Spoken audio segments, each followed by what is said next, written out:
Please remember that the Lucie Pod is not a replacement for professional medical advice. If you have questions or concerns about your own amazing brain, please speak to a medical professional. I'd also like to acknowledge the traditional owners of the land on which I speak to you all today, the peoples of the Kulin Nation. Always was, always will be Aboriginal land.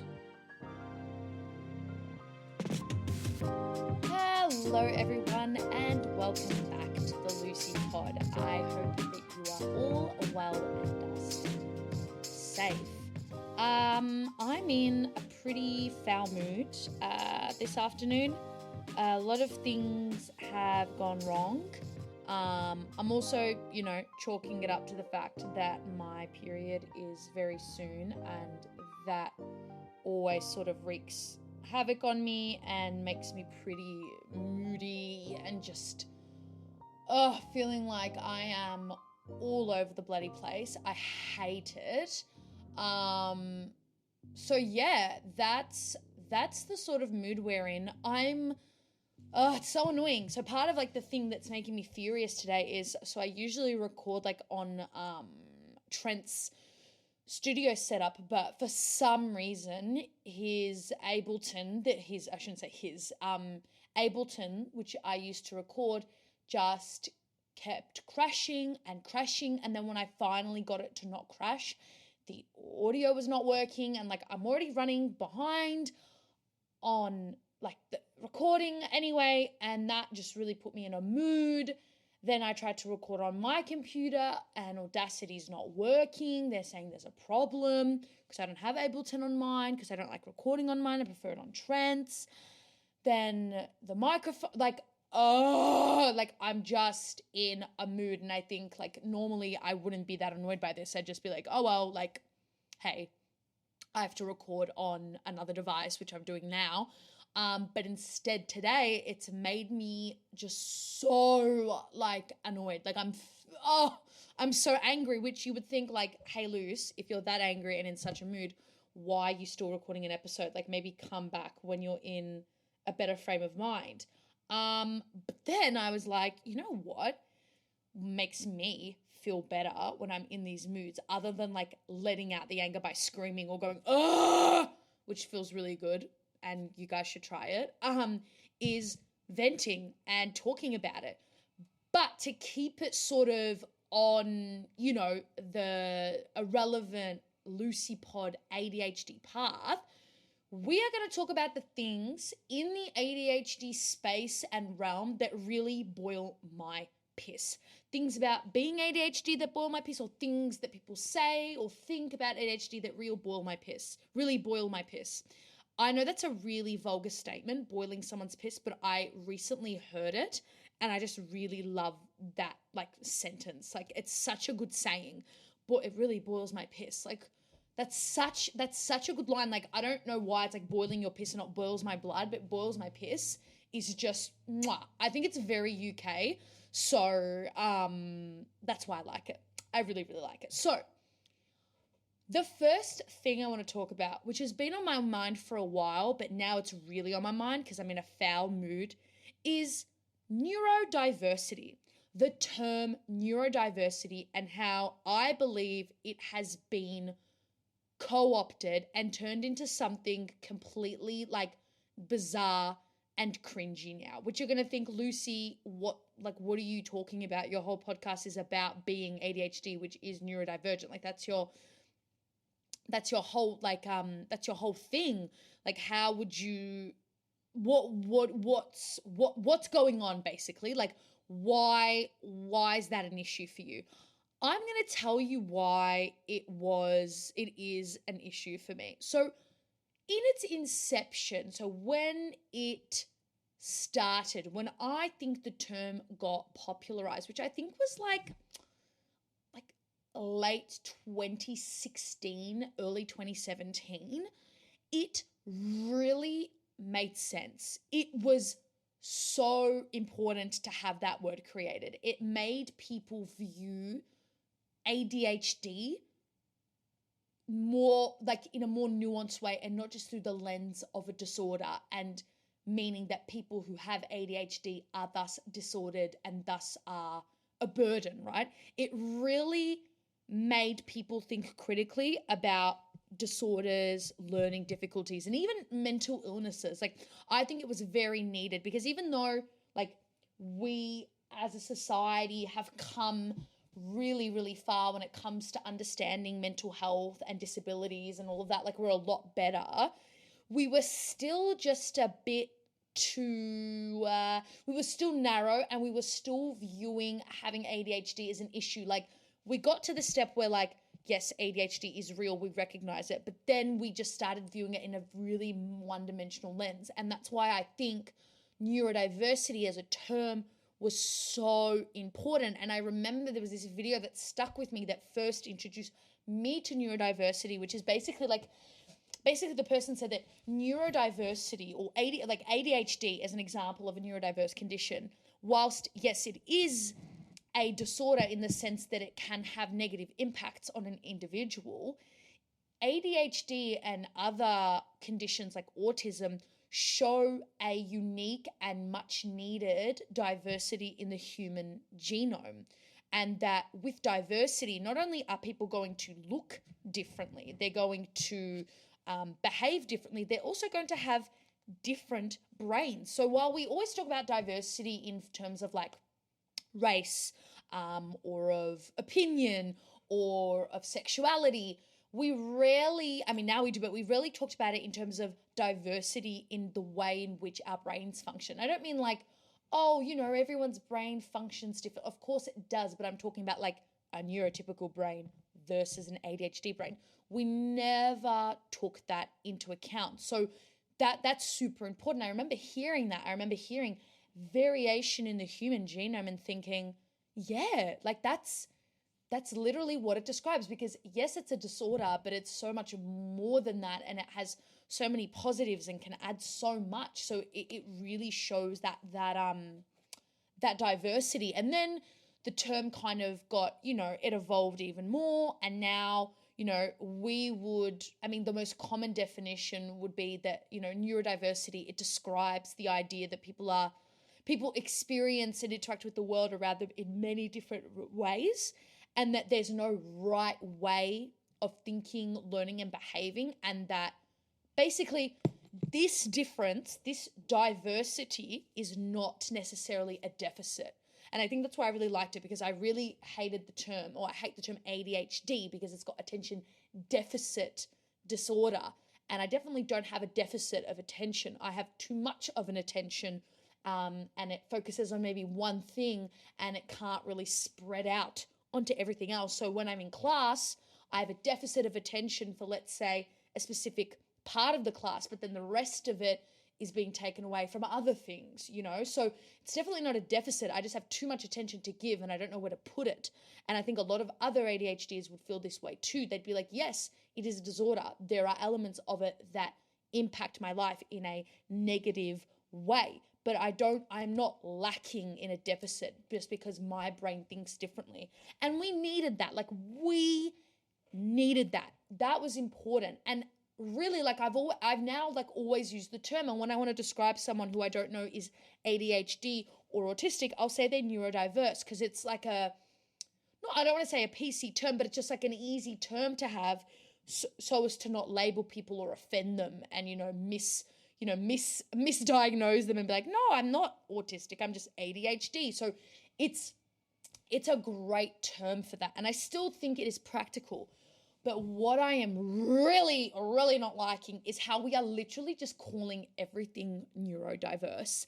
And we are calling people who are just rude neurodiverse. And today, something happened to kind of, not to spark it, but to sort of inspire me more in terms of my hatred for the way the term's being used. Is I was talking to someone at university today, and I was talking about, I won't get into details, but I was talking about somebody, and I was saying how they're not a particularly nice individual. It was a person at the university, and I was like, yeah, they're not great. Like, see how you go with them. They're a bit strange, and like can be quite rude, can be kind of like sarcastic. And another person was agreeing with me. They're like, yeah, like they are. And then this person, and I don't know if they said it because they wanted to seem like they were being like a good neurotypical, like when white people do the good white person thing. I don't know if she was doing it to seem like a good neurotypical or because she, I don't know, maybe embodies those traits and is neurotypical and wanted to defend herself. I'm not sure what her intention was, but she goes, I just kind of got like that, neurotypical, neurodiverse vibes from him. I didn't really get any sort of, rudeness. I think it's just, that neurodiverse feeling. And I said, well, I'm neurodiverse and that's not neurodiversity. And it really annoyed me. And that's why I responded that way. It really annoyed me because so now we're putting people who are rude into the neurodiverse category. Fun fact, everyone, you can be ADHD, you can be autistic, and you can be an asshole, and it has nothing to do with your ADHD and autism. I know a lot of people like to say, no, but it's intrinsically linked because we can't help it. Sure, there are some ADHD and autistic traits that make people unlikable or annoying. But there are also people who are not nice people, who are just rude and who also happen to be ADHD and autistic. Two things can be true at once. And that's why I made that comment to that girl. I responded to her and said, well, actually, I'm neurodiverse and, that's got nothing to do with it. And it really peeved me off because it's confirming a lot of the things that I'm seeing and that I'm hearing from people in my life is that we just label people who are assholes or who are creepy as neurodiverse. I was telling someone about how there was a psycho at the club, this weird guy at the club, of course, and how he's being really inappropriate and, you know what men are like in clubs, they sexually harass. And that person responds with oh my God, they give those guys at clubs, they give such neurodiverse vibes. It's excuse me, sorry. So we're now calling people who sexually harass women at clubs neurodiverse. And let's say that is true. Let's say that they are neurodiverse. Let's for a moment entertain the idea that your misogyny and your sexism is due to your neurodiversity. What do we do then? Do we say they're neurodiverse just to be therefore we don't hold them accountable? Or do we say it to help us better understand them so that we can get them to stop? What's the point in saying it? Well, the way in which it's being used that I've seen, it's being used as they're neurodiverse. What do you expect? Let them be. And no, I'm sorry, absolutely, absolutely not. We are using it now to just say about everything. Someone's a little strange, where they give neurodiverse vibes. They give ND vibes. It's excuse me, you don't know. No one gives the vibe of, needing to create their own sim world and hyper-focusing on a specific sim law. No one needs to be ascribed that. There's no ND core. There's no ND, typical ND. You are ADHD. You are autistic. That makes you ND. Finished. There's nothing else that makes you neurodiverse. And look, some people are trying to argue that we should include mental illness into the category of neurodiversity. I don't know how I feel about that. I don't know how people who are mentally ill feel about that, because the way I've always explained it and the way that mentally ill people that I know and that are sort of, who have spoken about this have kind of, agreed that they're two separate things. And ADHDers who are, who are ADHD, obviously, who have comorbid conditions like depression, like anxiety, which are mental illnesses, would want to categorize that separately. They would call themselves neurodiverse purely for their ADHD or their autism, not for their comorbidities. And I think mental illness should have its own category. And I think neurodiverse conditions or disorders like ADHD and autism should have their own categories, because mental illness is very, very different from a disorder, from a neurodevelopmental disorder. Different doesn't mean better or worse. It's just they're completely different. And now I'm seeing people call themselves neurodiverse, and then I'm oh, are they ADHD or autistic? And it's no, they just have depression. And I'm oh, okay, I think that's a bit, not, I don't want to say they're misleading. It's like, but it is confusing. That doesn't make sense to me. Like, I would categorize mental illness as like a range of conditions that you can hold one or all, and they affect your mood and like your thinking and behavior. Like, depression affects your mood. It, in the simplest way, is it can make one feel very, very sad, very forlorn, and very empty. That empty feeling. And then anxiety can, it makes people feel anxious, stressed, paranoid, worried, depressed even. They really tend to affect one's thoughts and emotions. And I know that our thoughts and emotions can affect our behaviors, but it is very different. Like, it influences how you regulate them. It's that. Whereas I would call like a neurodevelopmental disorder, the difference for that with mental illness would be they are like, they're disruptions or problems in the brain development which lead to impairment in various areas like language or like motor skills and social behaviors. That sounds like that's a very bleak definition of neurodevelopmental if you hear it, but you can see it's clearly very different from mental illness. Like, mental illness or a mental health disorder is a psychiatric condition. It's a condition that affects the way you think and behave. It affects your emotions and how you regulate them, your thoughts. And then you've got neurodevelopmental disorder, which influence how the brain functions. It alters the neurological development, which can cause difficulties in social, cognitive, and emotional functioning. And common neurodevelopmental disorders are autism spectrum disorder and ADHD. Like that, that's very different, because it's a lot about development. Someone who is depressed is not necessarily going to have like, and I'm sure there's going to be people who say, no, I have trouble focusing, but like, you having depression is not going to affect your ability to remember the assignments that you have, right? Because that's not what the depression is about. The depression is not about impacting your cognition or your memory or your retention or your learning or your skills or your executive functions. It's going to affect your mood. Whereas my ADHD makes it so that I struggle to remember the homework.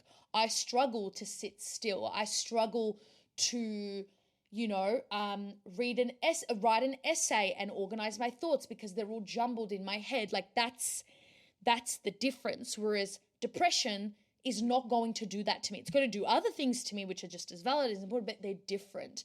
And so I think lumping mental illness into neurodivergence and just using neurodiverse for literally anyone who behaves in a way that is not socially acceptable, like someone who is rude, someone who sexually harasses, is super dangerous and just like really bizarre. Like, I'm sorry, if we're talking about someone who's rude and you feel the need to be like, well, maybe they are, or I got ND vibes from them, you're basically saying that ND people, neurodiverse people, and even calling it ND makes my skin crawl, like, makes them rude, and that you think that we are rude, and that's just part of our little trait, and that we have to let it go. So that, my friends, really, really boils my piss, and we need to stop doing it, because neurodiversity is so important. Like, we need to hold true to this definition. We need to hold true to what we can do for people who are neurodiverse. It's so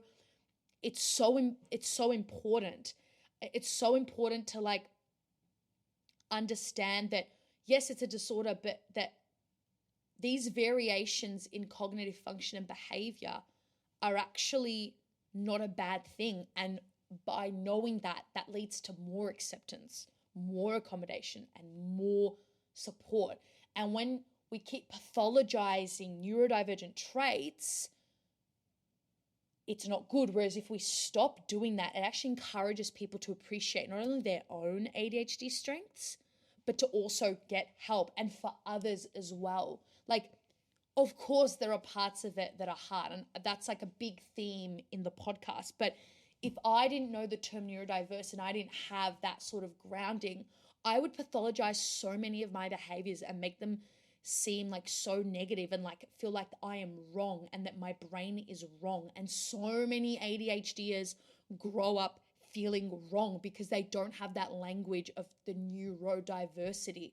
And that's why it's so important. So please do not co-opt it, people. Please get off your socials. Stop using that language. I'm obviously not going to gatekeep. I'm not going to say neurotypicals, stop using it. But if you don't know something or you just saw it online, maybe you are not fully qualified to talk about it, or just be prepared that if you say something cockeyed crazy like, oh, that person who like sexually harassed someone might be neurodiverse, if someone like responds to you, be prepared for them to like, you know, tell you that that's a cockeyed crazy thing to say. Like, you need to be prepared to receive that.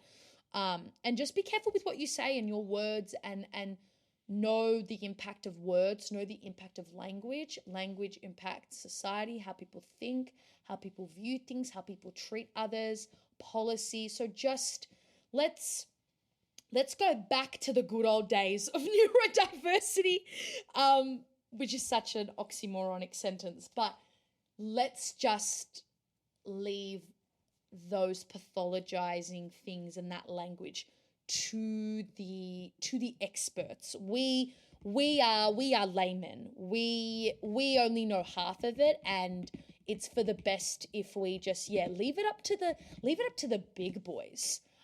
Essentially, no, don't leave it up to the big boys, but just be a bit mindful and stop boiling my piss. The next thing that really boils my piss, really boils my piss, and this one, this one really actually upsets me. So I don't know how I didn't know this before, but a lot of people are like, wouldn't you know that? Like, you should. Like, that was like a very clear thing. I'm like, I'm sorry, I had no idea. If you are ADHD and you take ADHD medication, you can't work for the police.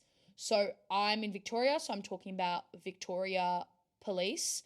And you are not allowed. So if you have ADHD, you are not allowed to become a police officer. You can become something else in Victoria Police, but you cannot become a police officer, which makes me very angry, and we're going to get into why, because I can already hear people being like, wow, no. So basically, if you have ADHD, you can definitely apply, but the use of ADHD medications are not compatible with policing, and they require a 12-month period of no medication. So basically, if you want to join the police force and you take ADHD meds, you have to stop them. So, reasons for that, to be honest, I haven't been able to find any reasons online, and I'm kind of tempted to contact my local police station and be like, hey, love your work, but why is ADHD medication incompatible with policing? The things that I can guess as to why is maybe because ADHD medications are a stimulant. They are medical grade, amphetamines. Maybe it makes it too difficult to kind of tell, on drug tests, if people are abusing it or not, or they just don't want people on amphetamines policing. I think it might be that reason. If it is that reason, fun fact, I'm an ADHD person taking these amphetamines, so they're not going to have the same impact as if I gave it to a neurotypical and they get high as a kite.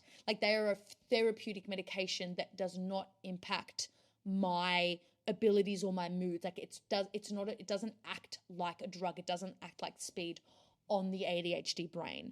I also want to say that it feels like they're alienating a lot of people because a lot of ADHDers take medication. But before we get more into that, I just want to say the part and more of it that really angers me, it also annoys me, because if you have lower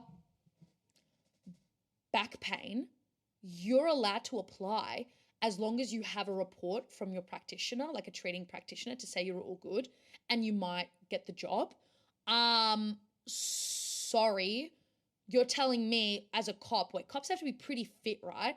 And you're on the go, you're telling me that you would rather have someone who has potential lower back pain than someone who's on ADHD meds. Like, that annoys me. Like, why don't we just have both and we make accommodations? You know, but in the frame of that, it's like, so you'll let someone with lower back pain, but you won't let me. Interesting. Another one, if you have mental health issues, you can definitely apply. They're assessed on an individual basis. And if you have like a letter from your GP, psychiatrist, or psychologist, you can apply and you can still get the job. I would be reluctant to hire someone who has a mental health issue, a history of mental health issue, in a job that is high stress, extremely volatile, and that breeds a lot of mental health issues. And a huge part of the issues that occur in the police force is due to poor mental health. So, like, make that make sense. And you're going to be like, but Lucie, that, like, what you're saying sounds really wrong. Like, everyone should be able to apply, equal opportunity. I agree. I am the one who's not allowed to apply because of my meds. So I'm trying to draw the hypocrisy. It's like, if you're ADHD, it's fine, but if you're medicated, you can't. So if you are medicated for depression or anxiety or any other mental health illness, can you join? I would like to find that out. They haven't mentioned that. Like, when I've looked at their application portal, they haven't. So clearly it's okay. I guess you just have to be, cleared by your doctor, which is fine, which I think should be the case for ADHD. Is you need to have a letter from your treating, specialist, a psychologist, psychiatrist, neuropsych, saying, yes, this person's ADHD, they take medication, this is what the medication does for them. Like, why can't we all have an equal go? Like, at least if you've got, asthma, lower back pain, if you have epilepsy, you are able to apply. Nothing is stopping you from applying, and there is a chance you will get it as long as you have proof. Whereas for ADHD, if you are on ADHD medication, you cannot be a police officer, so you cannot apply. I mean, you can apply, but you'll get told no. Do you see the difference? Like, why? That upsets me, because you are alienating a lot of people, and ADHDers are incredibly intelligent, dynamic, and passionate people. And I kind of roll my eyes when people say this, but I kind of agree. We're really, a lot of ADHDers and even autistics are really in the pursuit of doing the right thing, in justice, and wanting to do a good thing.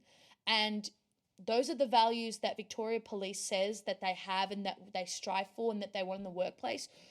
They are alienating a huge group of people who would contribute to a culture and improve that culture. So it's a real, real shame, and it boils my piss that if you have ADHD, like if you're on ADHD medication, you can't. That's not to say if you're ADHD and you're not on medication, you can't join. Absolutely, you can apply, but like, the fact that it's like that is not compatible with policing is a real shame, because I will not give up treatment to join a job. Like, it's like, I know people are going to say that this is extreme, but I don't really care. It's like telling someone who's diabetic who wants to join the police force, like, hey, that's fine, but like, you just can't have your insulin. And you're just denying them something that like radically saves their lives and improves their quality of life. That's what you're saying to ADHD is. Like, do you really want to hire an ADHDer unmedicated and who like needs their medication? I don't know. I think that's a really crazy, I think that's just super, super crazy.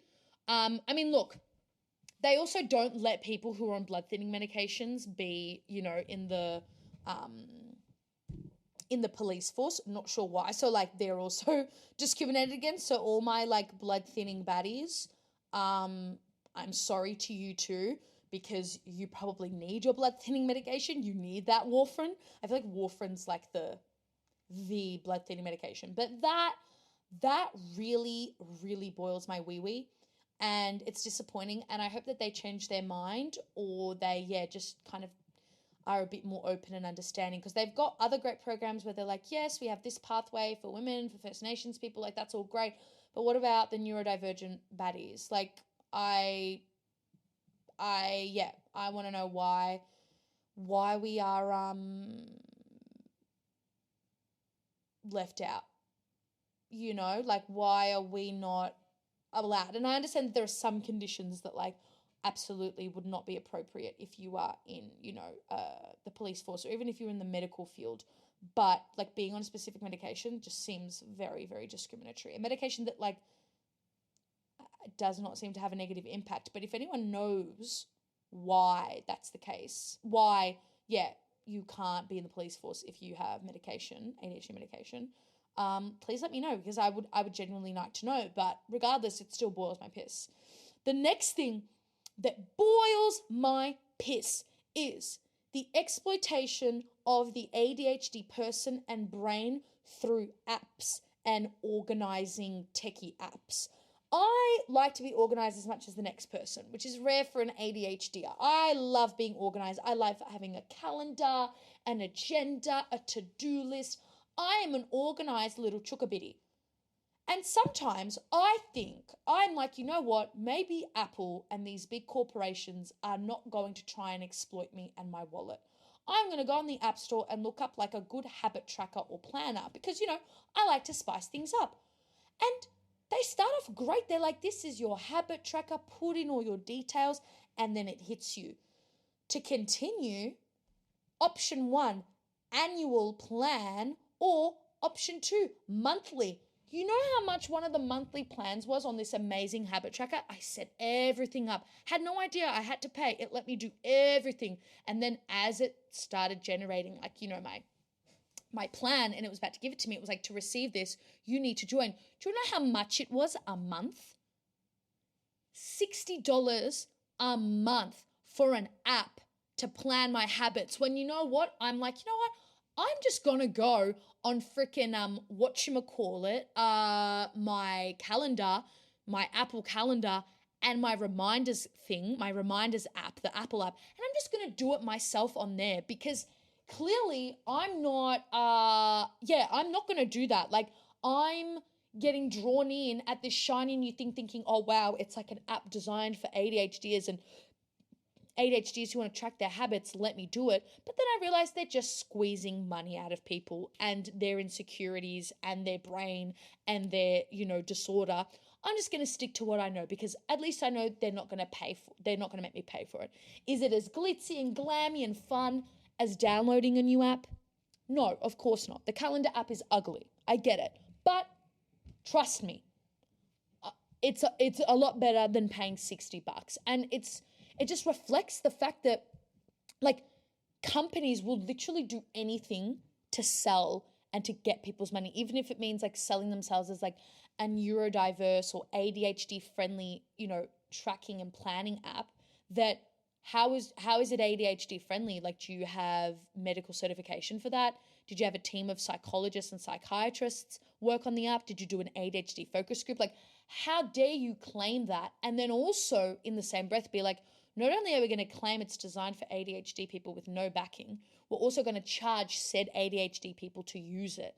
Like, since when are we gatekeeping and stealing, like trying to steal money from ADHD people in the name of help? I mean, people would argue that we've been doing that forever. And like, look, I agree. We've always been exploiting people. But like, sorry, I had to have a sip of water. Ranting and boiling my piss makes me thirsty. Like, since when is that okay? Like, I'm sorry, we need to not do that. So guys, do not get sucked in, even if it claims to be the ADHD app of the year. The Times calls it amazing. Save your money. Use anything else. Use a Google Calendar. Use anything other than that disgraceful app. Than a disgraceful app that's asking you to pay $60 a month to get a habit tracker that I can just do on my phone. Like, don't bother. Don't actually bother. Like, it's all good. You can find other free ways. Do not get sucked into the consumerist element. Like, you know what it is? We're commodifying neurodiversity. There you go. That's that's the title, Commodifying Neurodiversity. We are commodifying neurodiversity. We are making it something that can be like bought, that we can like buy elements of our neurodiversity and like have little hacks, like paid hacks to like deal with the neurodiversity. And it's just wrong. And it boils my piss. I'm going to keep saying that. That's like my phrase of the week. So those are the things that boil my piss. The co-opting of the term neurodivergent, the fact that if you're on ADHD medication, you can't be a police officer, and the fact that there are apps that exist that claim to be ADHD friendly but charge you a lot of money just to have a simple habit tracking app, and you're just better off using Google Calendar. So those are my gripes for this episode. I feel a lot better, which is crazy. I didn't think it would. Like, I thought, oh, it's a good idea to like do an episode about what boils my piss in the ADHD way when I'm in a bad mood because I can get my anger out. Like, I thought it would make a good episode. I didn't actually think it would have me like leave this episode feeling actually quite happy and quite refreshed and not as moody. So I'm going to say thanks, but like thanks to myself because you guys haven't listened to this yet. So yeah, I feel good. I feel happy and happy to be back. I keep getting busy and busy and busy. Things keep changing. Things keep going crazy. I've like an amazing new job. I've started uni again, which is amazing. Like, so much is going on, but I am back. I'm here because I have a habit tracker that's for free. So expect more Lucie pod, expect more love. Anyways, you know the drill. Follow me on all of those favorite streaming platforms of yours. It's just the Lucie pod. And also don't forget to follow me on my socials, which everything will be linked in the show notes, but it's just at the Lucie pod. And I will see you in the next one. Bye.